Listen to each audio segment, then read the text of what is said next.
কেন্দ্র করে আমার খুতবার বিষয় হবে ইহুদিদের অপকর্ম সম্পর্কে। গত পর্বে আমরা ইহুদিদের পরিচয় নিয়ে একটা খুতবা দিয়েছি ত্রিমোহনী এক মসজিদে।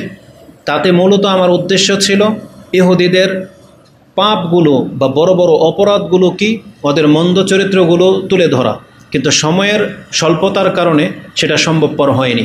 তারই ধারাবাহিকতায় সেখানে যদিও কিছু ইঙ্গিত রয়েছে, তা আজকে ওদের মন্দ চরিত্রের কিছু দিক নিয়ে আলোকপাত করব, যাতে করে মুসলিমরা এদের চরিত্র সম্পর্কে চিনতে পারে এবং এদের অনিষ্ট থেকে বাঁচতে হলে সতর্ক সাবধান যেন হয়।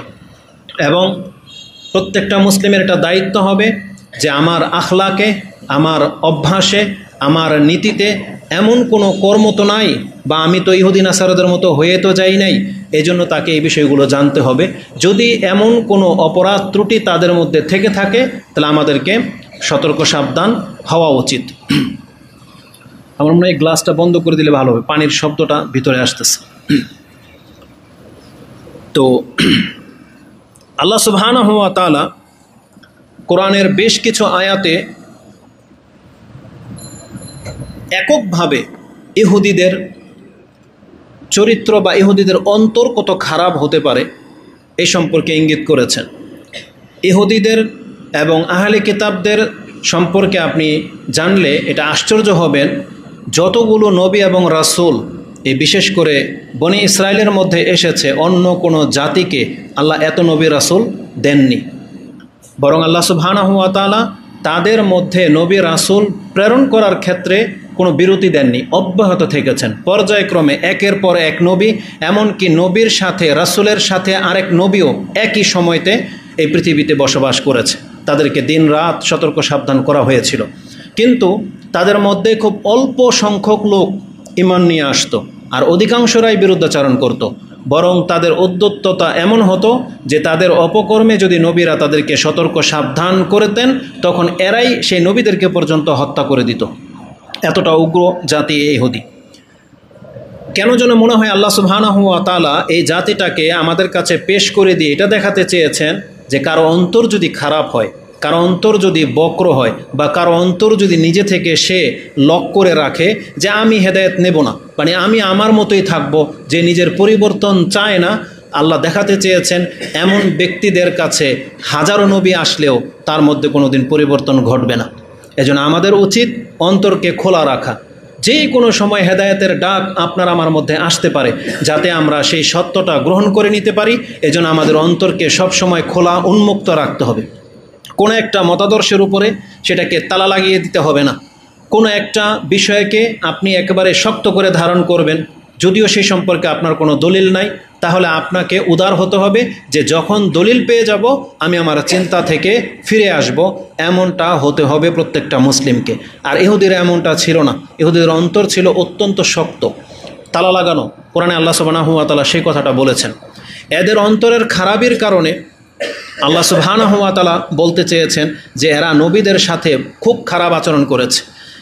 পার্থক্য হলো, হয়তো আপনি কাউকে মানলেন না, যেমন আমাদের সমাজে কি হয়, কেউ কাউকে পছন্দ করে না, সেটা হলো তার বিপরীত ধর্মী কোনো আলেম, বিপরীত কোনো মাযহাব, বিপরীত কোনো ধর্মের অনুসারী, তখন তার প্রতি ঘৃণা বিদ্বেষ আসাটা স্বাভাবিক। কিন্তু যে যাকে ভালোবাসে, যাকে নবী হিসেবে গ্রহণ করলো, যাকে নিজেদের আলেম বলে জানে, তাহলে তার সম্পর্কে আবার শত্রুতা করবে, এটা কোনো সভ্য জাতির কাজ না। কিন্তু একমাত্র ইহুদি জাতির মধ্যে সেটা ছিল। এরা মুসা আলাইহিস সালামের উপরে ঈমান এনেছিল, এতটা সত্ত্বেও মুসা আলাইহিস সালামকে তারা বহুভাবে কষ্ট দিয়েছে, বহুভাবে। এরা হারুন আলাইহিস সালামের প্রতি ঈমান এনেছিল, কিন্তু ঈমান আনা সত্ত্বেও হারুন আলাইহিস সালামকে পর্যন্ত এরা হত্যা করে দিতে চেয়েছিল। এই ঘটনাটা কোরআনে আল্লাহ সুবহানাহু ওয়া তাআলা উল্লেখ করেছেন। যখন মুসা আলাইহিস সালাম তুর পাহাড়ে গিয়েছিলেন তাওরাত নিয়ে আসার জন্য, তার ভাই হারুন আলাইহিস সালামকে এই জাতির দায়িত্ব দিয়ে গেলেন এবং বললেন তুমি তাদেরকে দেখে শুনে রাখবে, এরা যেন বিচ্ছিন্নবাদী হতে না পারে। কিন্তু 40 দিনের ব্যাপার মাত্র, তারা কি করলো? বাছুর পূজায় লিপ্ত হলো। হারুন আলাইহিস সালাম যখন তাদের এই গর্হিত কাজ দেখলেন, তখন তিনি তাদেরকে বাধা দেওয়ার চেষ্টা করলেন। এই জাতি কি করেছে এটা আপনি সরাসরি হারুন আলাইহিস সালামের মুখ থেকে শোনেন। আল্লাহ সুবহানাহু ওয়া তাআলা সেই আয়াতটা আমাদেরকে জানিয়ে দিয়েছেন, যেটা আপনি সূরা আল আরাফ 7 নম্বর সূরার 150 নম্বর আয়াতে পেয়ে যাবেন। মুসা আলাইহিসসালাম এসে যখন হারুন আলাইহিসসালামের চুলে এবং দাড়িতে ধরে এবং নিজের দিকে টান দিলেন লাঞ্ছিত করার জন্য, যে তুমি থাকতে এই কাজটা কিভাবে হলো, এই ঘটনাটা আল্লাহ বলেছেন ও আখাযা বিরাসি আখিহি, তিনি তার ভাইয়ের মাথা ধরে টানলেন, ইয়াজুররুহু ইলাই, তার দিকে টানলেন।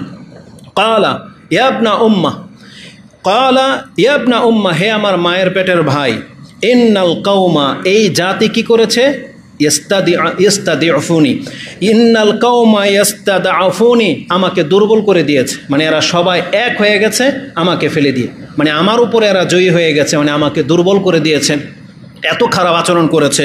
ওয়াকাদু ইয়াকতুলুনানি, এবং উদ্যত হয়েছে আমাকে মেরে দেবে, মানে আমি যখন তাদেরকে বারবার নিষেধ করতেছিলাম তখন এরা এক পর্যায়ে আমাকে মেরে দেওয়ার প্ল্যান করেছে, তখন আমি ক্ষান্ত হয়েছি, আপনার আসা পর্যন্ত আমি অপেক্ষায় ছিলাম, তখন তাকে ছেড়ে দিয়েছেন মুসা আলাইহিসসালাম। তাহলে হারুন আলাইহিসসালাম বলতেছেন যে এরা আমাকে হত্যা করে দিতে চেয়েছিল। তাহলে এটা হচ্ছে এই ইহুদি জাতি, যারা তাদের নবীদেরকে পর্যন্ত হত্যা অনেক নবীকেই করেছে। তো এরা নিজেদের স্বার্থ হাসিলের জন্য নিজেদের নবীদেরকে হত্যা করতে কোনো দ্বিধা করে না। এরা এতটাই মন্দ চরিত্রের যে এদের এই মন্দ চরিত্রের কারণে আল্লাহ সুবহানাহু ওয়া তাআলা বলেছেন, এদের উপরে যতজন নবী প্রেরিত হয়েছিলেন প্রত্যেক নবী একটা সময় এসে এই জাতির উপরে লানত করেছেন, প্রত্যেকটা নবী, কোনো একজন নবী বাদ ছিলেন না।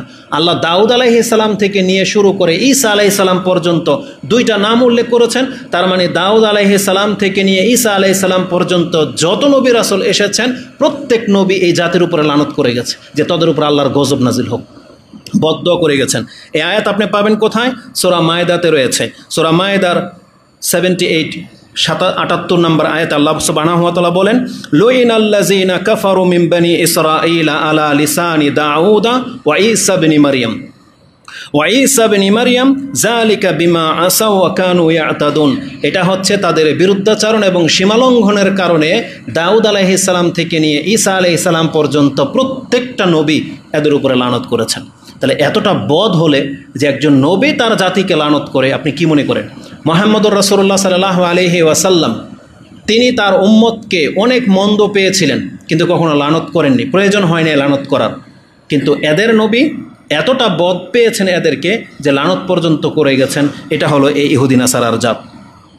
এদের নাফরমানির কিছু নমুনা আল্লাহ সুবহানাহু ওয়া তাআলা বিভিন্ন আয়াতে উল্লেখ করেছেন যে এদের উদ্যততাটা কতটা ছিল, সীমালঙ্ঘনটা কত মাত্রায় ছিল। আল্লাহ সুবহানাহু ওয়া তাআলা একই আয়াতে কয়েকটা অপরাধের কথা উল্লেখ করেছেন, যেটা আপনি সূরা নিসার 150 থেকে নিয়ে পড়েন তাহলে পেয়ে যাবেন। আমি আপনার কাছে 155 নম্বর আয়াতটা পেশ করতেছি। আল্লাহ সুবহানাহু ওয়া তাআলা বলেন, কেন ওদের উপরে লানত করা হয়েছে? ফাবিমা নাকদিহিম মিসাকাহুম ফাবিমা নাকদিহিম মিসাকাহুম ওয়া কুফরিহিম বিআয়াতিল্লাহ। এদের উপরে লানত করা হয়েছে এদের ওয়াদা খেলাফির কারণে। যখনই কোনো নবী রাসূল আসছে, যখনই আল্লাহর কোনো আযাব চলে আসছে, সাথে সাথে এরা ওয়াদা করেছে যে আমরা আর এই উপকর্ম করব না, আমরা ঈমান আনলাম, আমাদের উপর থেকে আযাব তুলে নেওয়া হোক। আযাব যাওয়ার পর পরে আবার বিরুদ্ধাচরণ করেছে। তা আল্লাহ সুবহানাহু ওয়া তাআলা বলেছেন এটা হচ্ছে ওদের চরিত্রের মধ্যে রয়েছে। মূসা আলাইহিস সালামের যুগেও অনেক অসংখ্য মুজিজা আল্লাহ দেখিয়েছেন, কিন্তু যখন মূসা আলাইহিস সালামের প্রতি ঈমান আনার পরে কি করেছিলেন?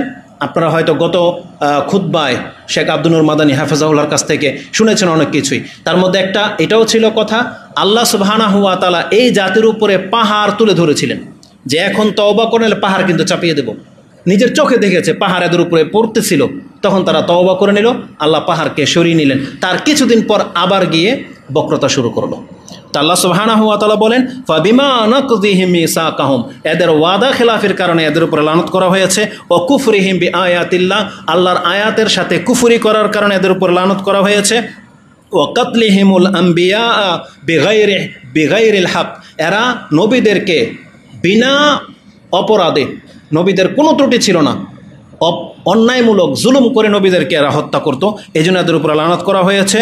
ও কুলুবুনা ও কৌলিহিম, এবং তাদের এই কথার কারণে লানত করা হয়েছে, তারা বলতো কুলুবুনা গুলফ, আমাদের অন্তর তালা লেগে আছে।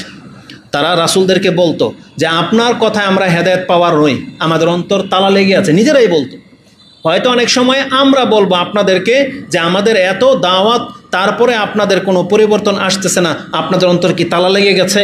কিন্তু জবাবটা যদি আপনাদের পক্ষ থেকে আসে যে আপনি খুতবায় যা বলেন বলেন, আমরা তো শোনার পাবলিক নই, তাহলে কতটা এটা মারাত্মক হতে পারে যে এই ব্যক্তি নিজেই মুখ ফিরিয়ে নিচ্ছে যে আমরা কথা শুনবো না। ওরা প্রকাশ্যে বলেছিল ও কাউলিহিম, তাদের কথা এটা ছিল যে কুলুবুনা গুলফ, আমাদের অন্তর তালা লেগে আছে। বরং আল্লাহ কি বলতেছেন, বাল তাবা আল্লাহু আলাইহা, বরং আল্লাহ নিজে ওই অন্তরের মধ্যে মোহর মেরে দিয়েছেন। আল্লাহ বলেছেন আমি নিজেই ইহুদিদের অন্তরের মধ্যে মোহর মেরে দিয়েছি। এই জাতি কোনোদিন কোনো নবীর দাওয়াত গ্রহণ করা জাতি নয়। আল্লাহ নিজে থেকে রাগ করে ওদের উপরে মোহর মেরে দিয়েছেন। আলাইহা বিকুফরিহিম, তাদের কুফুরির কারণে। আল্লাহ সুবহানাহু ওয়া তাআলা বলেন ফালা ইউমিনু ইল্লা কালিলা, তাদের মধ্য থেকে খুব অল্প সংখ্যক লোকই ঈমান আনবে, অধিকাংশ লোক ঈমান আনবে না। আর আল্লাহ সুবহানাহু ওয়া তাআলার এই কথাই সত্য বলে প্রমাণিত হয়েছে যে মুসা আলাইহিস সালাম থেকে নিয়ে আজও পর্যন্ত ইহুদিদের ঈমান আনার লোকের সংখ্যা ছিল খুব কম। কোনো নবীর প্রতি তারা ঈমান আনেনি। সর্বশেষ ঈসা আলাইহিস সালামের প্রতি তারা ঈমান তো আনেই নাই, বরং তাদের দাবি যে তারা তাকে হত্যা পর্যন্ত করে দিয়েছে। একটু পরেই সেই কথাটা আসবে। তো আল্লাহ সুবহানাহু ওয়া তাআলা বলেন ওদের অন্তরে তালাবদ্ধ থাকার কারণে ওদের মধ্যে খুব অল্প সংখ্যক লোক ঈমান এনেছে আর বাকিরা ঈমান আনেনি। আল্লাহ বলেন ওয়াবিকুফরিহিম, আর তাদের এই কুফুরির কারণে ওয়াকাউলিহিম আলা মারিয়ামা বুহতানান আজিমা, এবং এরা মরিয়াম আলাইহিস সালামকে অনেক চরম একটা অপবাদ দিয়েছিল, তাকে জানি বলে সম্বোধন করেছিল এই ইহুদিরা। এবং ওয়াকাউলিহিম, আল্লাহ বলেছেন তাদের কথা এটাও ছিল ইন্না কাতালনাল মাসিহা ঈসা ইবনা মারইয়ামা রাসূলুল্লাহ, এবং এরা আল্লাহর রাসূল মরিয়াম আলাইহিস সালামের ছেলে ঈসাকে হত্যা করার দাবি করে। আল্লাহ বলেছেন এই সমস্ত অপরাধের কারণে ওদের উপরে আমি নবীদের মাধ্যমে লানত ঘোষণা করে দিয়েছি। এটা আল্লাহ সুবহানাহু ওয়া তাআলা সূরা নিসার 155-156 নম্বর আয়াতে আপনি পেয়ে যাবেন। তাহলে এই আয়াতের মধ্যে আমরা কতগুলো মন্দ চরিত্র এবং বড় বড় পাপের দিক নির্দেশনা পাচ্ছি। তারা এক ওয়াদার খেলাফ করে, তারা আল্লাহ সুবহানাহু ওয়া তাআলার সন্তান সাব্যস্ত করেছে। যদি এখানে কুফরি কথাটা আছে, সন্তান সাব্যস্ত করার পরে আয়াতটা একটু পরেই আসবে। তাদের সবচেয়ে বড় অপরাধ যে তারা আল্লাহ সুবহানাহু ওয়া তাআলার সাথে শিরক স্থাপন করেছে, মানে সন্তান সাব্যস্ত করেছে, এর মাধ্যমে কুফরি করেছে। তারপরে তারা ওয়াদার খেলাফি করতো সবসময়, তারা নবীদেরকে হত্যা করত, এটা হচ্ছে তাদের 3 নম্বর পাপ। তারপরে তারা হবে দাজ্জালের অনুসারী, এই শেষ যুগের দাজ্জালের অনুসারী হবে এই ইহুদিদের বড় একটা অংশ। পঞ্চম হলো এরা যে কোনো ধরনের প্রতারণা করতে দ্বিধা করে না, বরং মদিনার ইতিহাসে দেখা গেছে যে রাসূলুল্লাহ সাল্লাল্লাহু আলাইহি ওয়াসাল্লামের সাথে এরা কয়েকবার প্রতারণা করেছে। রাসূল সাল্লামকে হত্যা পর্যন্ত করে দিতে চেয়েছিল প্রতারণামূলক। এবং এরা যেই সমস্ত বাকি পাপগুলো আছে, আপনার নজরে যেই কোনো একটা পাপ, যেটা পাপ আপনি জেনে নেন, এই পাপটা প্রথমে যদি খোঁজেন যে কাদের মাঝে আছে, 1 নম্বরে পাবেন ইহুদি। ওই পাপটা ইহুদিদের মাঝে শুরু হয়। বরং কোরআন বলতেছে যে কোনো পাপের সূচনাটা ওদের মধ্য থেকে প্রথম শুরু হয়, মুসলিমদের মাধ্যমে সেটা শুরু হয় না। হত্যা বলেন, জেনা বলেন, আর জেনার কিছু ধরন আছে, সেই ধরনগুলো হয়তো মুসলিমদের মাথায় কোনো দিন আসবেই না, কিন্তু ওরা সেটাকে চালু করে। মুসলিম কোনো দিন মাহরমের সাথে খারাপ দৃষ্টি কোনো দিন মুসলিমের চোখ যায় না, এটা শুরু যদি করে থাকে কেউ, এটা ইহুদিদের কাছ থেকে আসছে এবং এই হিন্দু মুশরিকদের কাছ থেকে আসছে। ওদের কাছে কোনো মাহরামটা হারাম নাই, ওদের কাছে মহিলা হইলেই হলো, ওরা ওদের বোন, মা, বেটি যার তার সাথে এগুলো করতে পারে। কুকুর যেমন একটা পশু হলেই হলো। এটা হচ্ছে ইহুদি নাসারার জাতি। আল্লাহ সুবহানাহু ওয়া তাআলা এদের সম্পর্কে বলেছেন এদের যতগুলো চলমান পাপ আছে তার মধ্যে শীর্ষস্থানীয় পাপ হলো সুদ খাওয়া। এই সুদের প্রচলন ইহুদিদের মধ্যে সবচেয়ে বেশি, এবং এদের উল্লেখযোগ্য পাপ হলো নেশা করা, এবং উল্লেখযোগ্য পাপ হলো সমকামিতা, এবং উল্লেখযোগ্য পাপ হলো এদের নারীরা উলঙ্গ হয়ে রাস্তাঘাটে চলে। একেবারে কাপড়বিহীন এমনও এরিয়া আছে যেখানে কাপড় তারা পরিধান করে না। তাহলে এই সূচনাটা করেছে এই ইহুদি জাতিরা। তাহলে আসুন এই কথাগুলোর প্রত্যেকটার দলিল এক এক করে আমি আপনার কাছে পেশ করি যে এত জঘন্য পাপের পাপী এই ইহুদি জাতি। সবচেয়ে বড় পাপ যেটা বলেছি যে এরা আল্লাহ সুবহানাহু ওয়া তাআলার সাথে শরীক বা অংশীদার সাব্যস্ত করেছে। কোরআনে আল্লাহ সুবহানাহু ওয়া তাআলা সূরা তাওবা 9 নম্বর সূরার 30 নম্বর আয়াতে বলেছেন ওয়াকালাতিল ইয়াহুদু উযাইর ইবনুল্লাহ, ইহুদিরা বলে যে উযাইর হচ্ছে আল্লাহর পুত্র, নাউযুবিল্লাহি মিন যালিক। অথচ আল্লাহ সুবহানাহু ওয়া তাআলা বলেছেন যে এই কথার না আল্লাহর পক্ষ থেকে কোনো দলিল নাজিল করেছেন, আর না এই সম্পর্কে কোনো তথ্য ওদের কাছে আছে, বরং এটা ওদের মন গড়া একটা বানানো। তো ওরা উযাইর আলাইহিস সালামকে ওদের আল্লাহর পুত্র সাব্যস্ত করেছে। আশ্চর্য ব্যাপার হলো কোরআনে উযাইর শব্দটা আসছে, কিন্তু আমি কিছু ইহুদিকে সাক্ষাৎকার নিতে দেখেছি ওরা উযাইর আলাইহিস সালামকে চিনে না। তো জিজ্ঞেস করলো তাহলে কে? ইজর, ওদের কিতাবের মধ্যে ইজরা একটা নাম আছে, ওরা উজায়ের নামে কাউকে চিনে না। বর্তমানের ইহুদিরা ইজরা নামের কাউকে আল্লাহর পুত্র বলে সাব্যস্ত করে থাকে। তো ইজরা হয়তো উজায়ের কাছাকাছি শব্দ হবে হয়তো সেজন্য। কিন্তু আরও আশ্চর্যের ব্যাপার হলো, আমরা প্রত্যেকেই জানি যে উজায়ের একজন নবীর নাম, কিন্তু বাস্তবিক অর্থে কে ছিলেন এ উজায়ের, এর ইতিহাস সম্পর্কে সত্য কোনো তথ্য আপনার কাছে নাই বললেই চলে। শুধু জাস্ট আমরা শুনে আসছি কিছু কিছু মুফাসসিরগণ সূরা বাকারার একটা 260 অথবা 61 নম্বর আয়াতের তাফসিরে বলে, ওই যে একজন ব্যক্তি ফামাররা আলা কারিয়াতিন ওয়া হিয়া খাওয়াতুন আলা উরুশিহা ক্বালা আন্না ইউহয়িল্লাহু হাযিহিল্লাহু বাদা মাউতিহা। একজন ব্যক্তি একটা জনপদ দিয়ে যাচ্ছিল, দেখলো যে সব নাস্তানাবুদ হয়ে উপর হয়ে পড়ে আছে। তখন সে ধারণা করলো এই জাতিটাকে আল্লাহ কিভাবে আবার জিন্দা করবে। ফামাতাহুল্লাহু মিআতা আমিন সুম্মা বাসা, তাকে আল্লাহ 100 বছরের জন্য মেরে দিলেন, তারপর আবার জীবিত করলেন। তারপর জিজ্ঞেস করলেন কাম লাবিস্তা, কতদিন তুমি ঘুমিয়েছিলা? কালা লাবিস্তু ইয়াওমান আও বাদা ইয়াওম। আল্লাহ তাকে তার একটা গাধাকে পচিয়ে দিয়েছিলেন, সেই গাধাকে তার চোখের সামনে জিন্দা করলেন, মাংস পরিয়ে দিলেন এবং জিন্দা করে তাকে দেখালেন যে এইভাবে আমি পচা জিনিস থেকে জীবিত করতে পারি। তখন সে বলেছিল আমি ভালো করে জ্ঞান হয়ে গেছে যে আল্লাহ সব কিছুর উপরে ক্ষমতাবান। তো কেউ কেউ বলেছেন যে ওটা ছিল উজার আলাইহিস সালাম। তো এটা তাফসীরগণদের উক্তি মাত্র, তারা হয়তো বনী ইসরায়েলের রেওয়ায়েত থেকে নিয়েছেন, কিন্তু এই মর্মে রাসূলুল্লাহ সাল্লাল্লাহু আলাইহি ওয়াসাল্লাম থেকে এবং সাহাবায়ে কেরামদের থেকে কোনো তথ্য আমরা খুঁজে পাচ্ছি না। তো যাই হোক, আলাকুল্লি হাল, হতে পারে সে নবী, হতে পারে তাদের যুগের কোনো এক বুজুর্গ ব্যক্তি হবেন। আপাতত আমরা নবী হিসাবে ধরে নিই। তাহলে যদি কোনো একজন নবী হয়ে থাকেন তিনি, তাহলে তাকে এই ইহুদিরা কি করেছিল? আল্লাহর সন্তান বলে সাব্যস্ত করেছে। কিন্তু এই ওজায়ের শব্দটা আল্লাহ নবীদের লিস্টে উল্লেখ করেন নাই। এই একটা আয়াত ছাড়া ওজায়ের নামটা কোরআনে আর আসে নাই। তো জানি না তিনি কে ছিলেন। তো এই ওজায়েরকে তারা আল্লাহ সুবহানাহু ওয়া তাআলার নবী, আল্লাহর সন্তান বলে দাবি করেছে। আল্লাহ সুবহানাহু ওয়া তাআলা বলেন ওদের এই দাবি, ওদের মুখের এই কথাটা কত বড় পাপ, কোরআনের বিভিন্ন আয়াতে আল্লাহ সুবহানাহু ওয়া তাআলা এটা খণ্ডন করেছেন। তার মধ্যে একটা আয়াত নিয়ে নেন আপনি, সূরা কাহাফ, যেটা প্রত্যেক জুমার দিন অধিকাংশ মানুষ পাঠ করে থাকেন। তার শুরুর দিকে রয়েছে এই কোরআন কেন আল্লাহ নাজিল করেছেন। আল্লাহ বলেছেন তাদেরকে সতর্ক করার জন্য যারা আল্লাহর সন্তান সাব্যস্ত করে। কত জঘন্য তাদের কথা। মা লাহুম বিহি মিন ইলমিন ওয়ালা লি আবাইহিম কাবুরাত কালিমাতান তাখরুজু মিন আফওয়াহিহিম ইয়াকুলুনা ইল্লা কাযিবা। আল্লাহ বলতেছেন কত মন্দ গর্হিত তাদের মুখের কথা এবং তাদের বাপদাদাদের কথা, এই সম্পর্কে না তাদের জ্ঞান আছে আর না তাদের বাপদাদার কাছে কোনো জ্ঞান আছে। তারা তো কেবল মিথ্যা ছাড়া কোনো কথা বলে না। তার মানে আল্লাহ সুবহানাহু ওয়া তাআলা এটাকে মিথ্যা দাবি বলেছেন, যেটা অত্যন্ত জঘন্য কাজ। এবং এই একটা কথার কারণেই ওদেরকে আল্লাহ সুবহানাহু ওয়া তাআলা জাহান্নামে নিক্ষেপ করে দিবেন। ওদের ভালো আর পাপ কোনো কিছু সম্পর্কে আল্লাহ জিজ্ঞেস করবে না, বরং কিয়ামতের মাঠে আল্লাহ ইহুদিদেরকে বলবেন মা তা'বুদুনা মা কুনতুম তা'বুদুন, দুনিয়াতে তোমরা কার ইবাদত করতে? ইহুদিরা বলবে উজায়ের ইবনুল্লাহ, আমরা আল্লাহর সন্তান উজায়েরের ইবাদত করতাম। তখন জবাব দেওয়া হবে মাত্তাখাযাল্লাহু সাহিবাতান ওয়ালা ওয়ালাদিন, আল্লাহ সুবহানাহু ওয়া তাআলা তো কোনো সঙ্গী গ্রহণ করেন নাই, সন্তান কোত্থেকে আসলো? মাজা তুরিদুন, তোমরা এখন কি চাও? তখন বলবে আতিশনা ইয়া রাব্বানা ফাআসকিনা, আমরা অত্যন্ত পিপাসার্ত, আল্লাহ আমাদেরকে পানি পান করেন। আল্লাহ বলবেন ঠিক আছে, তাহলে ওই ইউশারু ইলা নার, আল্লাহ জাহান্নামের দিকে ইঙ্গিত করে দিবেন ফেরেশতারা যে ওই দেখো পানি টলমল করতেছে, যা ওখানে তোমাদের পানির ব্যবস্থা করা হয়েছে। মূলত ওগুলো ছিল আগুন, এত লেলিহান আগুন, লোহা গলে পানির মতো ঢেউ খেলতেছে, তারাও ভাববে যেগুলো হয়তো পানি। তারা একের পর এক ঝাঁপ দিতে থাকবে এবং পুরো দলটাকে আল্লাহ সুবহানাহু ওয়া তাআলা জাহান্নামে এইভাবে সহজভাবে ফেলে দেওয়ার সিদ্ধান্ত নিয়ে রেখেছেন। এটা আপনি বুখারী মুসলিমের প্রায় হাদিসের কিতাবে পেয়ে যাবেন। জানতে হলে ঈমানের অধ্যায়ে আপনি 343 নম্বর হাদিসটা দেখে নেন, তাতে লম্বা চড়া আছে, তার মিডলে গিয়ে কথাটা আপনি পেয়ে যাবেন।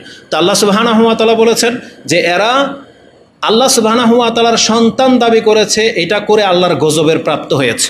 এদের দ্বিতীয় পাপ যেটা বলেছি, যে এরা আল্লাহ সুবহানাহু ওয়া তাআলা সম্পর্কে অত্যন্ত বাজে মন্তব্য করত, আল্লাহ সম্পর্কে বাজে মন্তব্য করত। কি মনে করেন আপনি?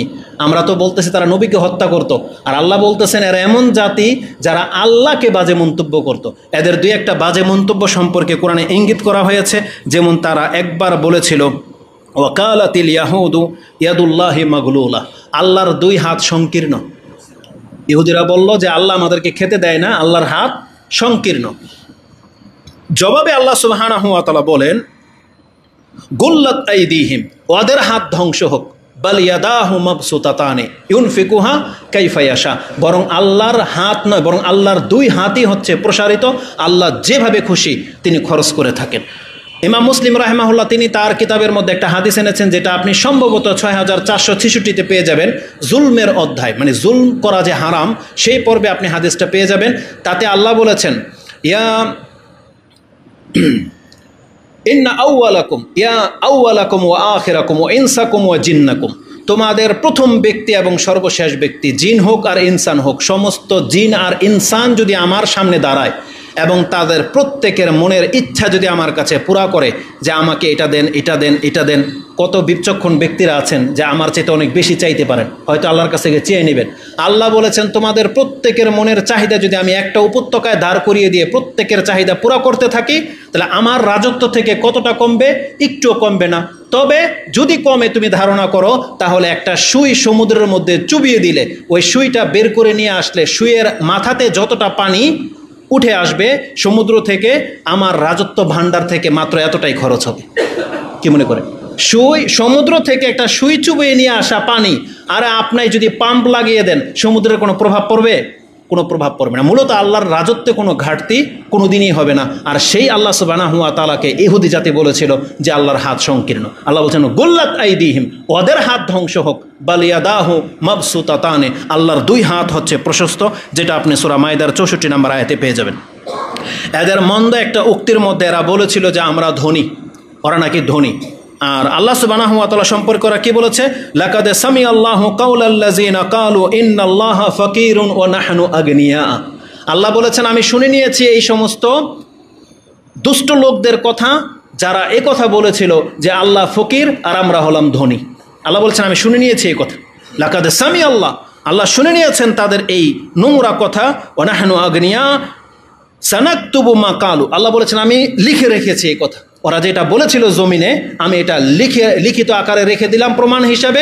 এটার জবাব আল্লাহ সুবহানাহু ওয়া তাআলা বলতেছেন ওয়া কাতলাহুমুল আম্বিয়া, আর এরা নবীদেরকে হত্যা করত বিগাইরি হাক্কিন, অন্যায়ভাবে। আল্লাহ সুবহানাহু ওয়া তাআলা বলতেছেন কিয়ামতের মাঠে আমি ওদেরকে কি বলবো? আল্লাহ বলছেন আমি শুধু ওদেরকে একটা কথাই বলবো, ওয়ানাকুলু যুকু আযাবাল হারিক, তোমরা আমাকে অভাবী বলেছিলা, সংকীর্ণ বলেছিলা, যা আমার পক্ষ থেকে তোমাদের জবাব হলো যে ওই জাহান্নামের শাস্তি আস্বাদন করো।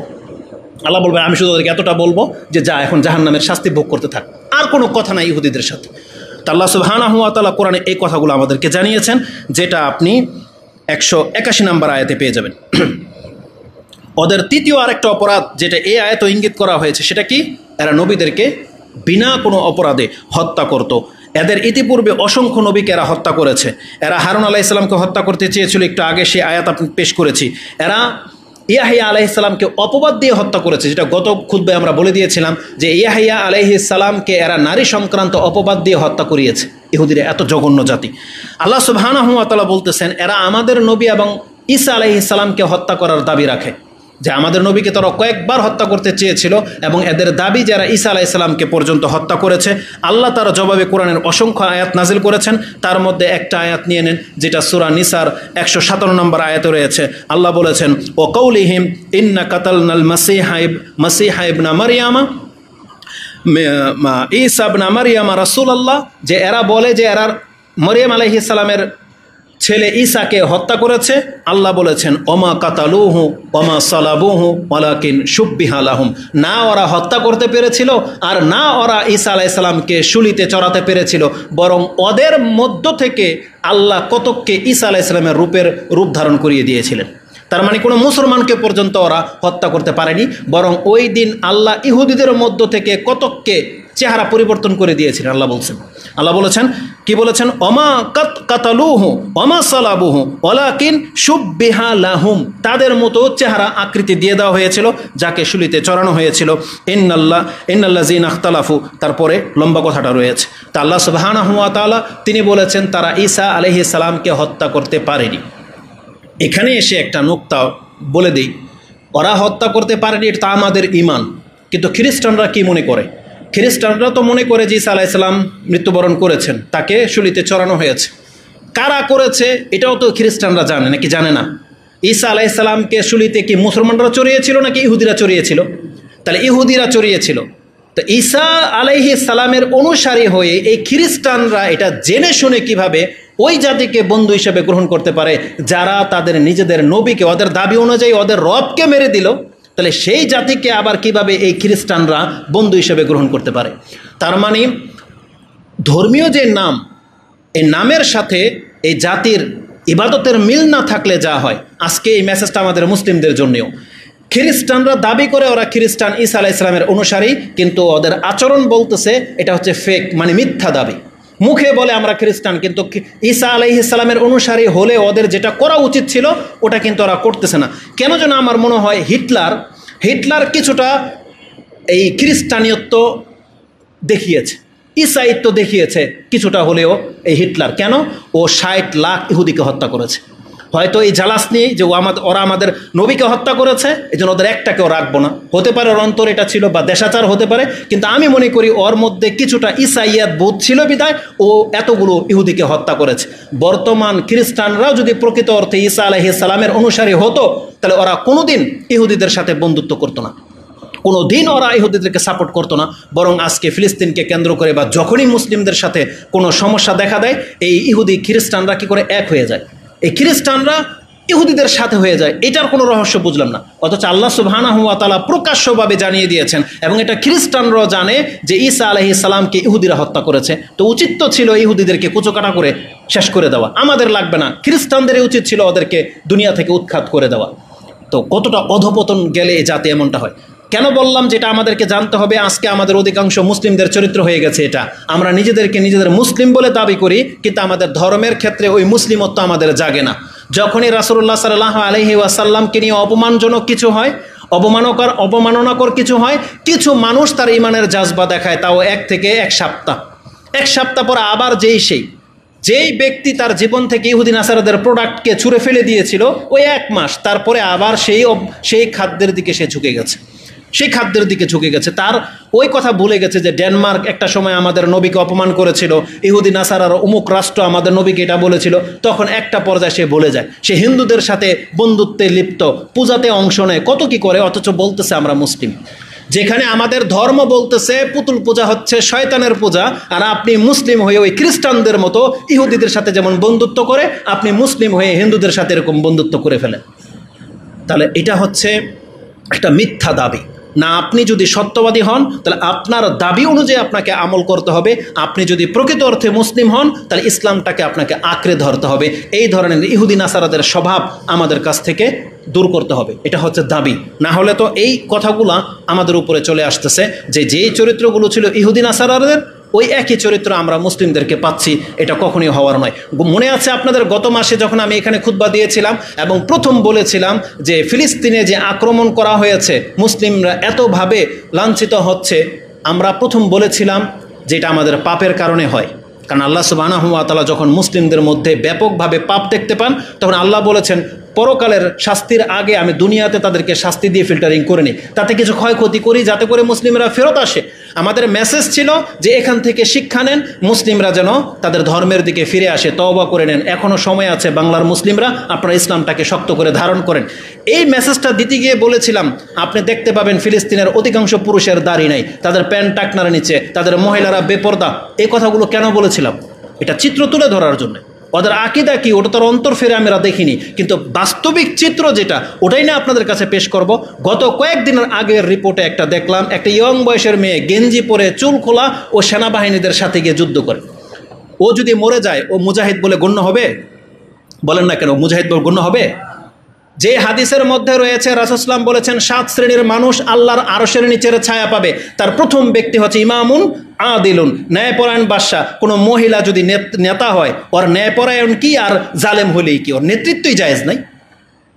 যে নারীর নেতৃত্বই জায়েজ নাই, তার আর ন্যায়পরায়ণ হওয়া কি আর ফাসেক হলেই কি? এটা কি গণ্য হবে? কারণ এটা হচ্ছে একটা নাজায়েজ পথকে সে বেছে নিয়েছে, তাহলে ওখানে ইনসাফ আর জালেমের কোনো প্রশ্নই ওঠে না। তার মানে আপনি রমজান মাস চলতেছে, আপনি সিয়াম রাখার নিয়তই করেন নাই, আপনি সারাদিন না খেয়ে থাকলেই কি আপনি নেকি পাবেন সিয়ামের? বিষয়টা হচ্ছে এরকম, মানে যার যেটা ফরজ হয় নাই, কথার কথা আপনার এখন হজ ফরজই হয় নাই, আর আপনি এখন তাওয়াফ করে সাফা মারিয়া সাই করে আপনি আরাফা ঘুরে চলে আসছেন, আপনার হজ গণ্য হবে? কোনো দিন হবে না। সে সময় লাগবে, স্থান লাগবে, সে মর্যাদা লাগবে, যোগ্যতা লাগবে, তারপরে সেটা গিয়ে ইবাদত বলে গণ্য হবে। তাহলে ওই রকমের কথা হলো এটা। কোন থেকে উদাহরণ দিলাম? যেই মহিলা টাইট জিন্সের প্যান্ট পরে গেঞ্জি পরে যদি ইটা ছোড়ে আর যদি ও বুলেটের গুলিতে যদি মরে যায়, আপনি যদি তাকে শহীদ বলেন, এ কথা বিকবে না। কারণ এই পজিশনে কোনো মহিলা ইসলামের আজ পর্যন্ত এইভাবে জিহাদ করতে যায় নাই, বরং এটা গণ্যই হবে না জিহাদ। তাহলে এই কথা আমরা বললে আমাদেরকে বলে আমরা নাকি রিয়াল খাওয়া দালাল, আমরা নাকি সৌদি আরবের সাপোর্টটা নেই। অথচ আপনি মুসলিমদের ধর্ম বোঝেন না। এই খোয়ানিদেরকে আমরা বলতে চাচ্ছি যে এরা মানুষকে উল্টাপাল্টা বুঝায়। আমরা জিহাদের বিপক্ষে নয়, বরং আমাদের একটা বক্তব্য আমরা দিয়েছি, জিহাদ ইসলামের হচ্ছে চূড়া, এবং রাসূল সাল্লাল্লাহু আলাইহি ওয়াসাল্লাম বলেছেন যে তরবারির নিচেই হচ্ছে জান্নাত। এটার একটা প্রেক্ষাপট রয়েছে, কিন্তু আপনি যাকে তাকে সেই দিকে ইঙ্গিত করে দিতে পারেন না। তো কথা হচ্ছে যে আমাদের মুসলিমদেরকে আমাদের চরিত্র চেঞ্জ করতে হবে, আমাদেরকে ফিরে আসতে হবে ইসলামের দিকে। তারপরে যদি আল্লাহ সুবহানাহু ওয়া তাআলা আমাদেরকে শাস্তি দেয়, তখন এটা হচ্ছে আল্লাহ সুবহানাহু ওয়া তাআলার ইচ্ছা। কিন্তু আল্লাহ বলেছেন, ওমা আসাবা মিন মুসিবাতিন ফাবিমা আইদিন নাস ফাবিমা আইদিকুম। কয়েকভাবে আল্লাহ বলেছেন এটা তোমাদের হাতের কামাই, এটা তোমাদের কর্মের কারণে এই শাস্তি তোমাদের আসে। আজকে যদি ফিলিস্তিন যতদিন ধরে বসবাস করে, ওরা যদি ইহুদিদের সাথে মিলেমিশে না থাকতো, আগে থেকে শক্তি অর্জন করার চেষ্টা করত, এই দুর্ভোগ ওদেরকে পোহাতে হয় না। আর এখন ওদেরকে শিক্ষা নেওয়া উচিত, বা প্রত্যেকটা মুসলিমকে শিক্ষা নেওয়া উচিত যে আমাদের প্রত্যেকের সাথে এটাই হবে, আমাদেরকে শক্তি অর্জন করা উচিত। আমাদেরকে খেলতামশায় গেমস খেলে বিল্ডিং বানিয়ে টাকা নষ্ট না করে, বরং আমাদের ডিফেন্সকে শক্তিশালী করা উচিত, যাতে করে অন্যের রাষ্ট্র আমাদের উপরে চেপে না বসে। আজকে মায়ানমারে যা হচ্ছে, এমনটাই হবে বাংলার জাতির সাথে কোনো না কোনো দিন। এমনটাই হবে যেভাবে আমরা খেলতামশার সাথে লিপ্ত হয়ে গেছি। আমরা ক্রিকেটার ব্যাট বল নিয়ে ব্যস্ত, আর ওদিক দিয়ে পরাশক্তি কাফেররা অস্ত্রশস্ত্র কিনে ওদের পোলাপানকে দিয়ে ওরা সেনাবাহিনী তৈরি করতেছে। আমি একটা জিনিস ফিল করছি, ক্রিকেট টিমের মধ্যে কি ইহুদিদের কোনো টিম আছে? আমার জানা নাই, আমি তো খেলাটা দেখি, কিন্তু আছে কিনা আপনারা বলেন, আছে? কেন নাই? বরং এই ইহুদি নাসারারা ওদের সন্তানদেরকে দিয়ে এই সমস্ত খেলতামশার মধ্যে জড়ায় না, বরং ওরা সামরিক বাহিনী তৈরি করে স্কুল লেভেল থেকে। অথচ আমরা ওদের দেখানো মতো পথ চলি, কিন্তু আমরা ওদের কাছ থেকে জিম্মির মতো হয়ে আছি। এই কথাগুলো আমরা বলেছিলাম যে মুসলিমদেরকে ফিরে আসা উচিত। আমরা কি কখনো চাই যে একটা মুসলিম, আরে যখন আপনার চোখের সামনে, আমাদের নেচার কি, যখন দেখি রাস্তাঘাটে একটা দাড়িওয়ালা লোকের সাথে কোনো একজন ব্যক্তি দাড়ি নাই, মানে তর্কে জড়াচ্ছে, খারাপ আচরণ করতেছে, দাড়ি থাকার কারণে, ও কি হিন্দু না বৌদ্ধ, ও কি শিয়া নাকি হানাফি না আহলে হাদিস, আমরা কি এগুলো দেখি? তখন দাড়িওয়ালা হওয়ার কারণে আমরা তার সাপোর্টে এগিয়ে যাই, যে আগে শুনি যে কী হয়েছে, এই লোকটাকে তুমি মারতেছো কেন, বা কী হয়েছে, পরে আমরা দেখবো এ কি না কি।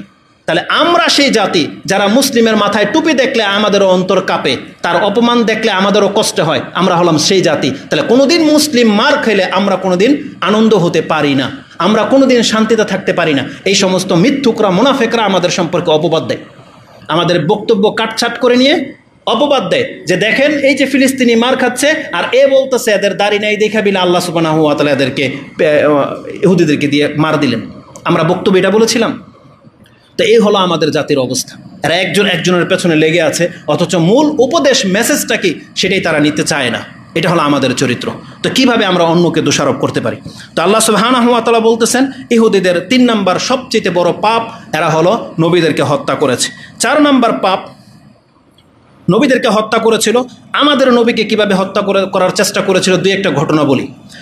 যেই দিন রাসূলুল্লাহ সাল্লাল্লাহু আলাইহি ওয়াসাল্লাম মদিনায় আসলেন, ইহুদিদের সাথে একটা চুক্তি করলেন যে বাহিরের থেকে কোনো শত্রু আক্রমণ করলে আমরা মিলে এটাকে প্রতিহত করব। ওরা বলছে ঠিক আছে, আর আমাদের মধ্য থেকে কেউ যদি অন্যায়ভাবে অন্য কোনো গ্রুপের কাউকে মেরে দেয়, তাহলে যে রক্তপণ আসবে তা আমরা, তোমরাও কিছু দিবা আমরাও কিছু দিব, দিয়ে ওকে বাঁচাবো। বলছে ঠিক আছে।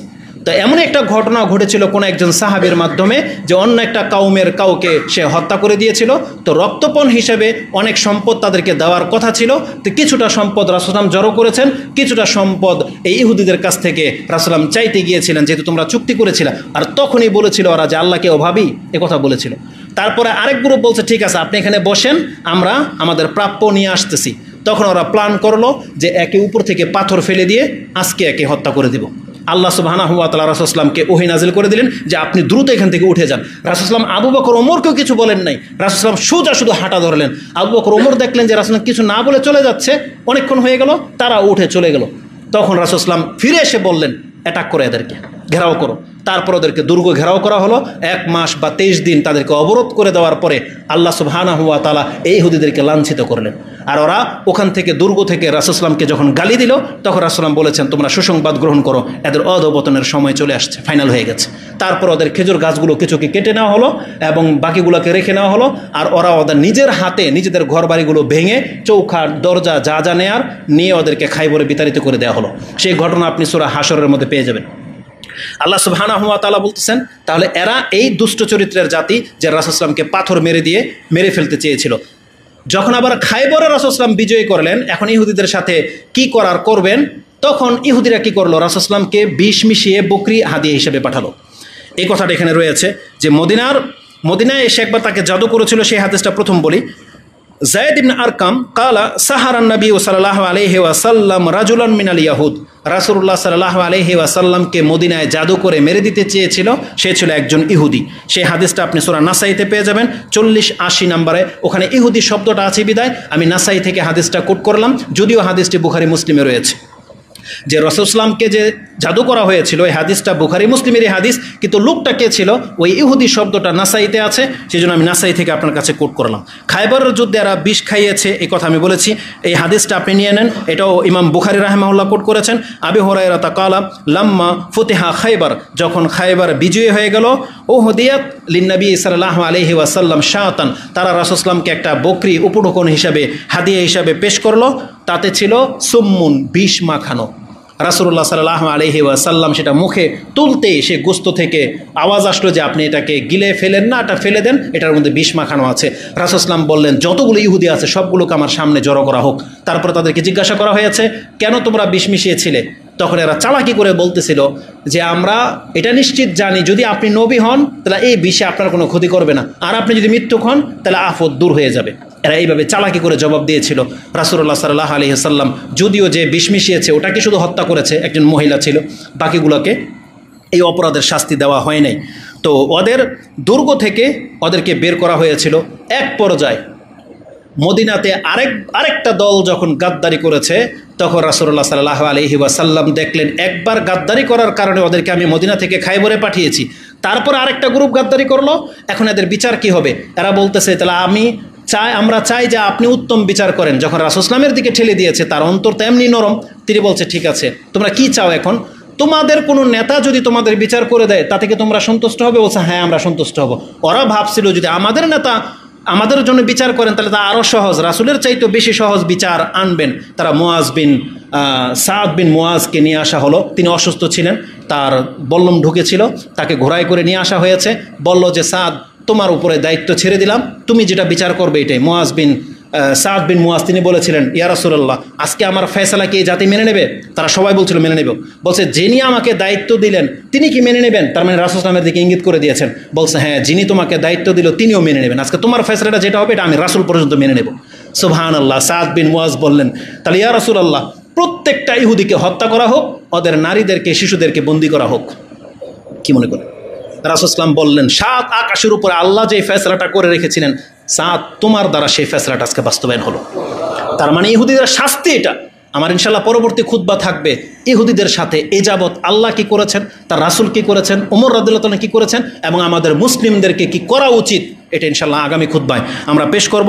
তো রাসূলুল্লাহ সাল্লাল্লাহু আলাইহি ওয়াসাল্লামকে তারা বিষ খাইয়েছিল, তারা জাদু করেছিল, তারা পাথর মেরে দিয়ে হত্যা করতে চেয়েছিল। এই কথাগুলো কেন আমাদেরকে জানতে হবে? তার মানে জানতে হবে যাদের সামান্য 2-1টা মিঠা মিঠা কথায় এই যে আজকে বলতেছে তাদের সাথে সমঝোতা করার জন্য। আমার মনে হয় না আমরা রাষ্ট্রের কেউ হলে আমরা বলতাম, যুদ্ধ লেগে গেছে তো লেগে গেছে, এখন আর পিছপা হওয়া যাবে না, এই যুদ্ধ থামবে না। যতগুলো মুসলমানকে হত্যা করা হয়েছে তার 3 ডবল ইহুদিদেরকে যদি হত্যা না করা হয়, তারা এই যুদ্ধ থামানো উচিত না। এটা হওয়া উচিত ছিল এখন।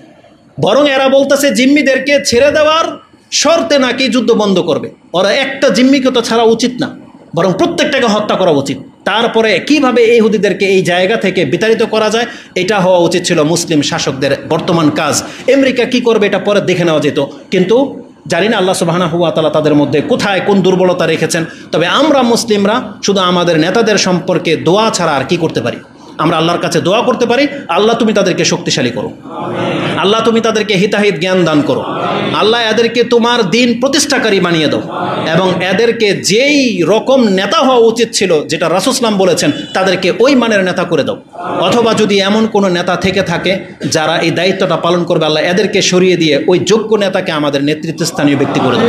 আমিন ইয়া রাব্বাল আলামিন। সুবহানাকা আল্লাহুম্মা রাব্বানা ওয়া বিহামদিকা আশহাদু আল্লা ইলাহা ইল্লা আনতা আস্তাগফিরুকা ওয়া আতুবু ইলাইক।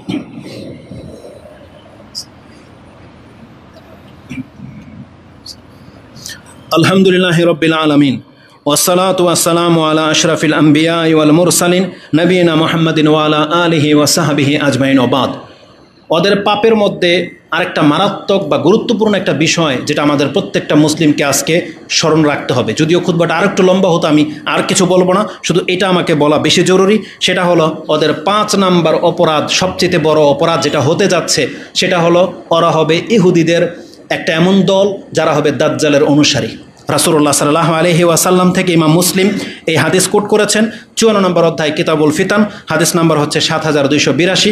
তাতে আনাস রাদিয়াল্লাহু তাআলা আনহু তিনি বলেন, ক্বালা রাসূলুল্লাহ সাল্লাল্লাহু আলাইহি ওয়াসাল্লাম ইয়াতবাউল আদ-দাজ্জালা মিন ইয়াহুদিন আসবাহান ৭০ আলফান আলাইহিম তায়ালিসা।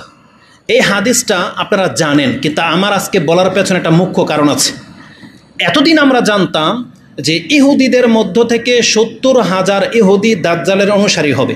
তখন আমাদের মাইন্ড চলে যেত ইসরায়েলের দিকে, কারণ আমরা জানি ইসরায়েলি কেবল ইহুদিরা বসবাস করে। কিন্তু এই হাদিসের মধ্যে জায়গার নাম বলে দেওয়া হয়েছে আসফাহান বা আসবাহান। ফাদিয়া বাদিয়া দুইটা দিয়ে আপনি সার্চ করবেন, পেয়ে যাবেন।